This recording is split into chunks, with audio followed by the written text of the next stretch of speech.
अस्सलाम वालेकुम फ्रेंड्स, कैसे हैं आप सब। आई होप आप सब बिल्कुल ठीक होंगे। तो चलिए जी, आज हम बना रहे हैं स्पेनिश ब्रेकफास्ट की रेसिपी मैं आपके साथ शेयर कर रही हूँ।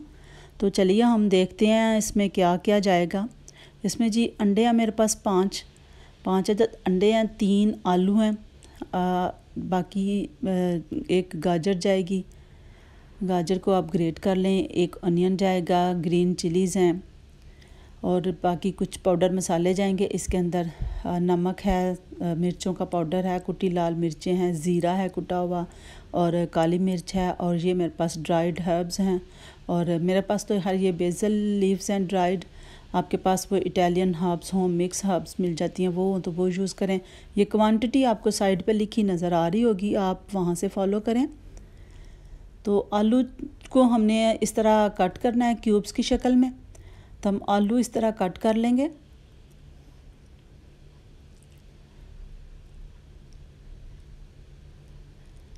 तो अब प्याज को भी हम स्लाइस में कट कर लेंगे।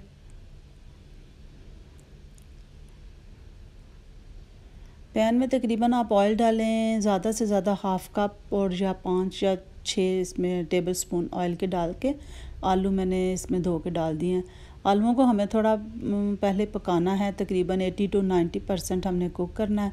और ये साथ ही मैं थोड़ा सा हाफ़ टी स्पून तकरीबन नमक, मिर्च और ज़ीरा मैंने डाल दिया है। वो डाल के तो आप पकाएं।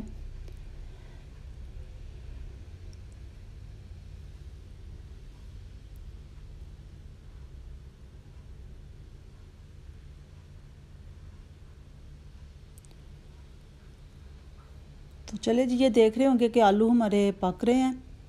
तो अब हम इस स्टेज पे आकर इसको थोड़ी देर के लिए लिड लगाकर, तकरीबन 5 मिनट के लिए लिड लगाकर तो मैं इसको पकाऊंगी। तो 5 मिनट तकरीबन हो गए हैं। अब हम देखते हैं हमारे आलू हो गए हैं या नहीं हो गए। अब हम देख लेते हैं। हाँ जी, ये मैंने देखा है तो आलू तकरीबन 80 to 85% जो है ना वो कुक हो चुके हैं। ये अभी और कुक होंगे। अभी जब ज़ाहिर अंडे में जाएंगे तो फिर और कुक होंगे। तो इसलिए अब आपने इस स्टेज पे आलूओं को निकाल लेना है। निकाल के तो आप इसमें गाजर ऐड करें।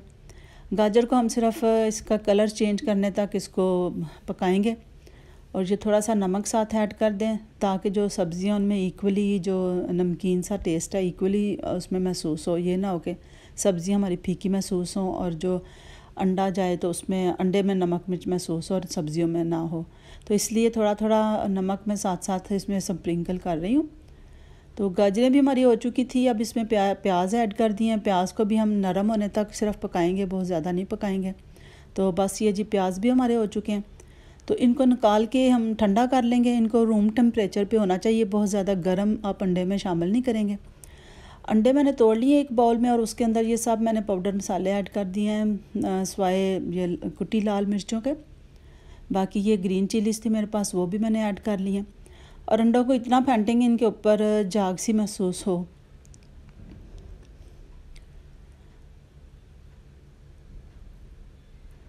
तो जी अंडे फिट चुके हैं। अब इसके अंदर मैं अपना वो सारे ऐड करूँगी, आलू और ये गाजरें और प्याज ऐड करूँगी। गाजर भी इसमें ऑप्शनल है, आप डालना चाहते हैं तो डालें, नहीं डालना चाहते तो ना डालें। इसकी मेन इंग्रेडिएंट्स इसके आलू और प्याज हैं, इनसे भी ये बन जाता है। बाकी आपकी अपनी चॉइस है। बाकी या इसके अलावा और कोई सब्ज़ी आप ऐड करना चाहते हैं तो आप वो भी कर सकते हैं।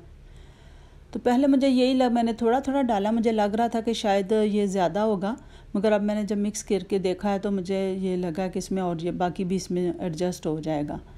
तो इसलिए मैंने बाकी भी सारा इसमें डाल दिए हैं। हाँ, आलू मुझे थोड़े ज़्यादा ही लगे हैं। आप चाहें तो आलू थोड़े कम कर लीजिए।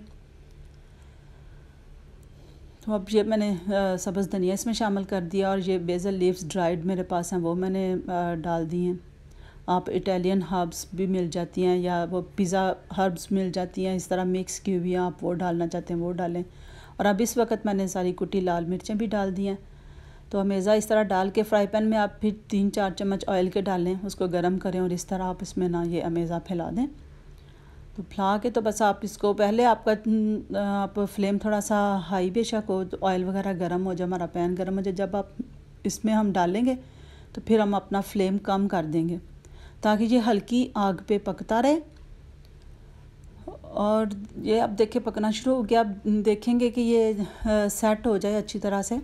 अब हम इसके ऊपर ढक्कन लगा देंगे, इसको तकरीबन 5-7 मिनट तक इसको पकाएंगे। तो ये तकरीबन 5-7 मिनट के बाद मैं इसको देख रही हूँ।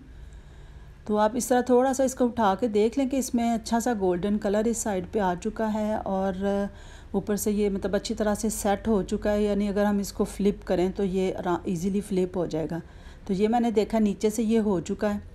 तो अब हमने इसकी साइड चेंज करनी है, हमने इसको फ़्लिप करना। आप इस तरह उसके ऊपर कोई प्लेट रख के तो आप इसको फ़्लिप कर लें। तो ये मैं जो फ़्लिप इसको कर चुकी थी, इसको मैंने रख दिया था, तकरीबन 5-6 मिनट हो गए थे इसको भी दूसरी साइड को कुक होते हुए।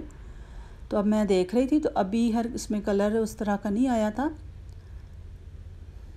तो ये देखे मैंने जब दोबारा देखा फिर उसमें उस कलर आ चुका था। मैंने अब इसको इस तरह फ़्लिप कर लिया। उस तरह पहले मैंने थोड़ा किया तो बड़ी मुश्किल से ज़रा हुआ था। अगर आप इसको इस तरह प्लेट में भी डाल के फिर आपको जिस प्लेट में उसको सर्व करना है आप उस प्लेट में उसको इस तरह फ़्लिप कर लें और उसको निकाल लें। तो ये देखिए जी, अब हमारा कितना अच्छा सा, कितना मज़े का इसके ऊपर गोल्डन कलर और प्यारा सा गोल्डन कलर आ चुका है और बड़ा अच्छा हमारा ये स्पेनिश ऑमलेट तैयार हो चुका है। ये स्पेनिश ऑमलेट है जी, ब्रेकफास्ट में आप खाएं या वैसे आप स्नैक के तौर पर इसको यूज़ करें। बहुत मज़े का बनता है, बहुत अच्छा है, आसानी से इजीली तैयार हो जाता है। ज़्यादा से ज़्यादा कुक होने में ज़्यादा से ज़्यादा इसको 10 से 15 मिनट लगते हैं और 10 से 15 मिनट ही तकरीबन इसके तैयारी में लगेंगे। आप डिस्क्रिप्शन भी ज़रूर चेक किया कीजिए, मैंने डिस्क्रिप्शन में सारी इसकी डिटेल्स वगैरह दी होती हैं, इसको कितना टाइम लगता है, ये जो सर्विंग, ये कितने लोगों के लिए ये सर्विंग है, तो ये सारा आप डिस्क्रिप्शन में ज़रूर चेक कर लिया कीजिए। तो देखिए जी, स्पेनिश ऑमलेट हमारा तैयार है। तो ठीक है जी, आप इसको बनाइएगा ज़रूर और मुझे फ़ीडबैक दीजिएगा। आपको मेरी ये रेसिपी अच्छी लगी है तो प्लीज़ मेरे चैनल को लाइक कर दीजिए, शेयर कर दीजिए और सब्सक्राइब कर दीजिए।